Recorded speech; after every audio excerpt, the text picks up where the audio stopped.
विष्णु भगवान की जय हो। मैथिल कहने लगे, बैसाख मास में कौन कौन सी तिथियां अत्यंत पुण्यकारक हैं, उनमें क्या क्या दान करना चाहिए और किसने इनको प्रख्यात किया।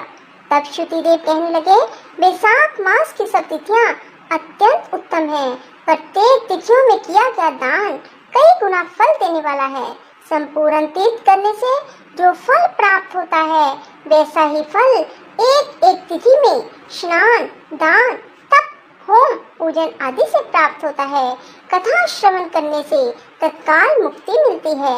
रोगी तथा पीड़ित भी इस कथा के श्रवण से कृत्य हो जाते हैं। जो कोई बिना स्नान, दान इन दिनों को व्यतीत करता है, उसको गोवध, पितृघ्न, पितृघाती तथा आत्मघात का पाप लगता है।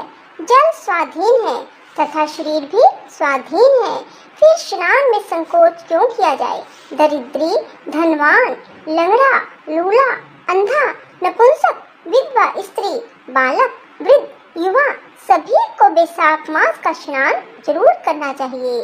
बैसाख उक्त धर्म सुख से साधने के योग्य है, जिससे अधिक और कुछ शुभ नहीं है। जो कोई नीच इन सुलभ धर्मों का पालन नहीं करता, उनको नरक का भागी होना पड़ता है, इसमें कोई संदेह नहीं। जैसे दही को मथ कर मक्खन निकाला जाता है, वैसे ही इस मास की तिथियों को अलग अलग बताता हूँ। चैत्र के महीने से जब मेष की संक्रांति हो, तब पापों के नाश करने वाली अमावस्या को कई गया जी करने का फल मिलता है। मैं नरक और पितरों का एक पुराना इतिहास कहता हूँ। जब पृथ्वी में सावर्णी मनवंतर का राज्य था, 30वें कलयुग के अंत में जब सारे धर्म नष्ट हो गए, उस समय आनर्त देश में धर्मवरन नाम का एक ब्राह्मण हुआ। उसने इस घोर कलयुग में मनुष्यों को पापों में रत देखा। सब मनुष्य अपने वरन धर्मों से हीन हो गए। तब एक दिन वह ब्राह्मण महात्माओं के सत्र यज्ञ देखने के लिए पुष्कर क्षेत्र गया। वहाँ पर ऋषि मुनि शास्त्र अनुकूल पुण्य कथाओं का श्रवण कर रहे थे। कोई कोई कलयुग की प्रशंसा भी कर रहे थे। कहते थे, सतयुग में भगवान एक वर्ष भर की तपस्या से प्रसन्न होते थे, जो त्रेता में एक मास और द्वापर में एक पक्ष में, परंतु कलयुग में उससे 10 गुना फल भगवान के स्मरण मात्र से ही हो जाता है। कलयुग में थोड़ा सा पुण्य कर्म भी अधिक फल देता है। जो दया, पुण्य, दान, धर्म आदि कुछ भी नहीं कर सकते, उनके लिए केवल हरि नाम उच्चारण करना ही अति उत्तम है। जो अकाल में अन्नदान करते हैं, वे बैकुंठ को जाते हैं। वहाँ पर जब यह प्रसंग हो ही रहा था, तो नारद ऋषि एक हाथ से शिशन और दूसरे हाथ से जीवा को पकड़कर उन्मत्त की तरह खूब हंसने और नाचने लगे। सबने आश्चर्य से पूछा, नारद जी, इसका क्या कारण है। नारद जी ने उसी अवस्था में उत्तर दिया कि निसंदेह कलयुग प्रशंसनीय है, क्योंकि इसमें केशव भगवान स्मरण मात्र से ही प्रसन्न हो जाते हैं। तब भी मैं तुमसे कहता हूँ कि शिशन, इंद्रिय और जीवा को वश में करना अति कठिन है।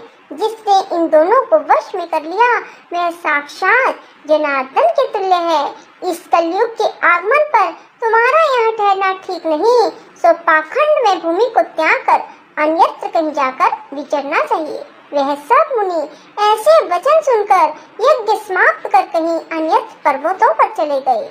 धर्म वर्ण भी यह सुनिष्ठित ब्रह्मचर्य व्रत धारण कर, छाल के वस्त्र पहन, कमंडल हाथ में ले, जटा बढ़ाकर कलयुग के अनाचारों को देखने लगे कि संपूर्ण मनुष्य जाति घोर पापों में लगी हुई है। ब्राह्मण, सन्यासी, शूद्र सभी पाखंडी हो गए हैं। पत्नी पति से विरोध करती है, पुत्र पिता से, सेवक स्वामी से, गुरु शिष्य से द्वेष कर रहे हैं। सब ब्राह्मण शूद्रवत हो गए हैं। वेद कहानी मात्र रह गए हैं। वेद विरुद्ध कर्म करना साधारण बात हो गई है। भूत, पिशाच आदि, प्रेत आदि की पूजा सब करते हैं। संपूर्ण मनुष्य कुकर्मों में लगे हैं। कुकर्मों में प्राण तक त्याग देते हैं, झूठी गवाही देते हैं, मन में कपट रखते हैं। श्री कृष्ण गोविंद हरे मुरारी, हे नाथ नारायण